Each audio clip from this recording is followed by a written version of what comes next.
વડોદરા મહાનગરપાલિકાના election ward number 9 માં આવતા ગોરવા આઈટીઆઈથી સૂર્યા સોસાયટી થઈ સપના વાવેતરથી આગળ જતા નારાયણ ગાર્ડનને જોડતા રસ્તાનું નામ શ્રીરામ માર્ગ કરવામાં આવે, જેને સભામાં મંજૂરી મળી આ અંગેની માંગ કરી હતી વોર્ડ નંબર 9ના યુવા કાઉન્સિલર શ્રીરંગ આયરેએ અને હવે આ માર્ગને શ્રીરામ માર્ગ નામ આપવામાં આવી રહ્યું હોય તેનો નામકરણ માટેનો કાર્યક્રમ યોજાયો. વોર્ડ નંબર 9ના કોર્પોરેટર શ્રીરંગ આયરે જુલાઈ 2024માં મ્યુનિસિપલ કમિશનરને રજૂઆત કરી હતી કે અયોધ્યામાં ભગવાન રામની મૂર્તિ બિરાજમાન થઈ તેવી રીતે ગોરવા આઈટીઆઈથી સપના વાવેતર અને નારાયણ ગાર્ડનવાળા રોડનું નામ જય શ્રી રામ માર્ગ કરો, જેને સભામાં મંજૂરી આપવામાં આવી. વડોદરા શહેરના પશ્ચિમ વિભાગ વડોદરા મહાનગરપાલિકા ઇલેક્શન વોર્ડ નંબર 9માં આ ગોરવા આઈટીઆઈથી સૂર્યા સોસાયટી થઈ સપનાના વાવેતરથી નારાયણ ગાર્ડનને જોડતા આખા જ રસ્તાનું નામ જય શ્રીરામ માર્ગ કરવામાં આવ્યું છે, જેનું નામકરણ કરવાનો કાર્યક્રમ લોટસ પ્લાઝા ખાતે યોજવામાં આવ્યો હતો. સૌપ્રથમ શ્રીરામ ભગવાનની પ્રતિમાને પુષ્પાંજલિ અર્પિત કરી દીપ પ્રાગટ્ય કરી તકતીનું અનાવરણ કરવામાં આવ્યું. વડોદરાના પ્રથમ નાગરિક પિંકીબેન સોની, ડેપ્યુટી મેયર ચિરાગ બારોટ, સ્થાયી સમિતિના અધ્યક્ષ ડોક્ટર શીતલ મિસ્ત્રી, સયાજીગંજના ધારાસભ્ય કેયુર રોકડિયા, શહેર ભાજપ કારોબારી સભ્ય અને પૂર્વ councillor Rajesh Ayre, ward number 9ના યુવા councillor Shrirang Ayre, Narsinh Chauhan, Surekhaben Patel, Umisa Vasava, ward number 8ના કાઉન્સિલરો, વોર્ડ પ્રમુખ, કાર્યકર્તા સહિત વિસ્તારના અગ્રણીઓ સહિત મહાનુભાવો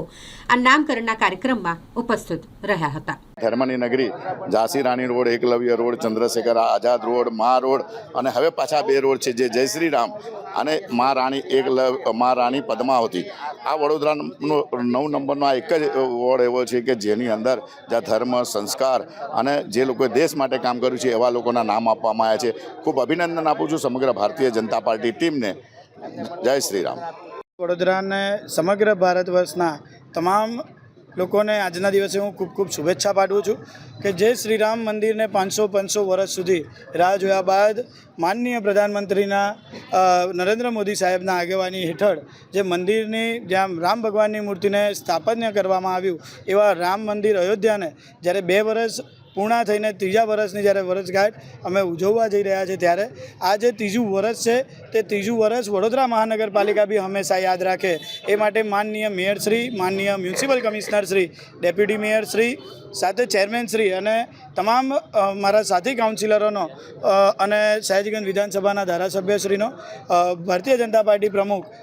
ડૉક્ટર જયપ્રકાશ સાહેબનો પણ અમે ખૂબ ખૂબ આભાર માનીએ છીએ કે અમારા વિસ્તારની અંદર એક એવો રોડ કે જેને ગર્વથી લોકો આવતા જતા કહી શકે એ રોડનું નામ એટલે કે જય શ્રી રામ અને એ જય શ્રી રામ રોડના નામ સાથે જે લોટસ પ્લાઝાથી લઈને સપનાના વાવેતર થઈને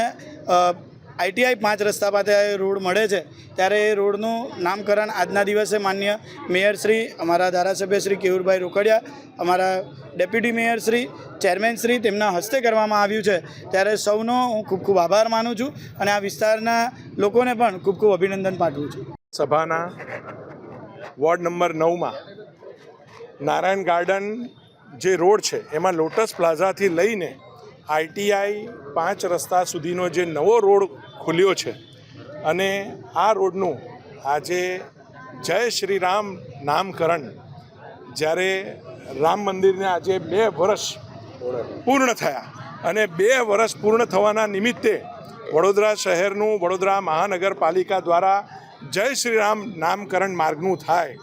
એ આપણા માટે ગૌરવની વાત છે અને હું મહાનગરપાલિકાને ખૂબ ખૂબ અભિનંદન, માનનીય મેયરશ્રી, ડેપ્યુટી મેયરશ્રી, સ્ટેન્ડિંગ ચેરમેન, અમારા સૌ કાર્યકર્તાઓ પણ આજે અહીં ઉપસ્થિત રહ્યા છે.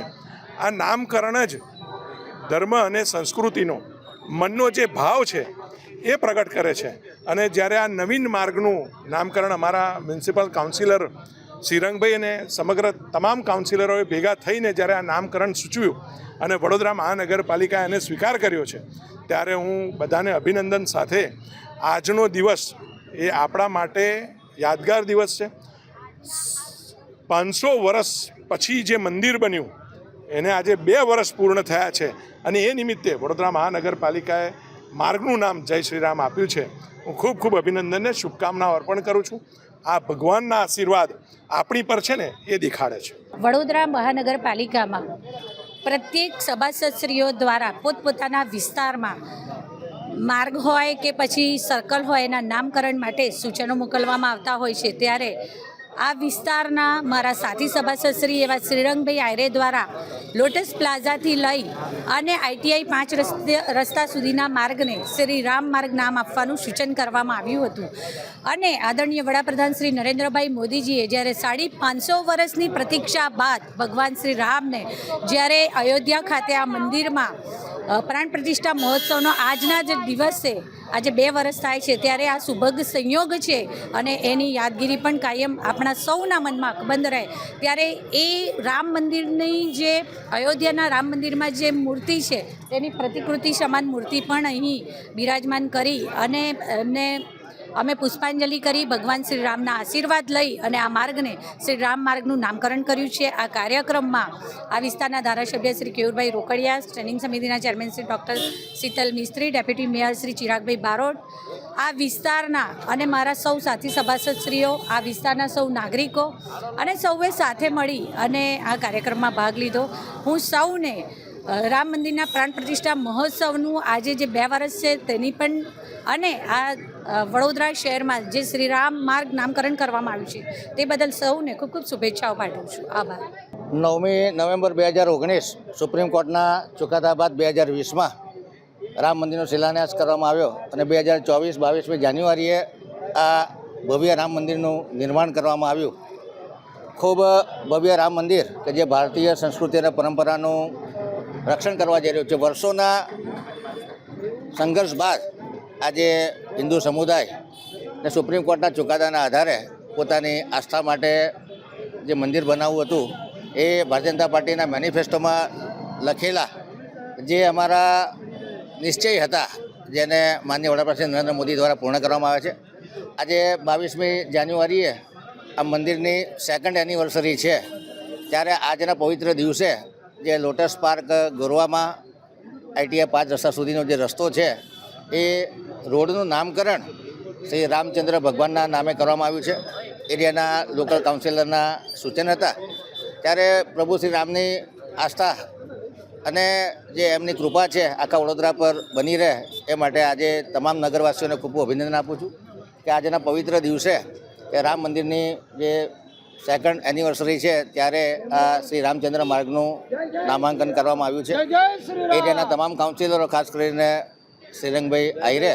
રાજેશભાઈ આયરે ને ખૂબ ખૂબ અભિનંદન આપું છું. એરિયાના ધારાસભ્ય શ્રી કેયુરભાઈ રોકડિયા, વડોદરા શહેરના પ્રથમ નાગરિક શ્રીમતી પિંકીબેન સોની, ડેપ્યુટી મેયર શ્રી ચિરાગ બારોટ, તમામ એરિયાના કાઉન્સિલર અને નગરજનો અને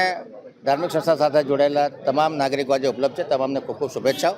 અને આ સાચા અર્થમાં જે રામ રાજ્યની સ્થાપના કરી છે 2047 સુધીમાં એક વિકસિત ભારત બને, વિકસિત વડોદરા બને એ માટે આપણે પ્રભુ શ્રી રામના ચરણોમાં પ્રાર્થના કરીએ.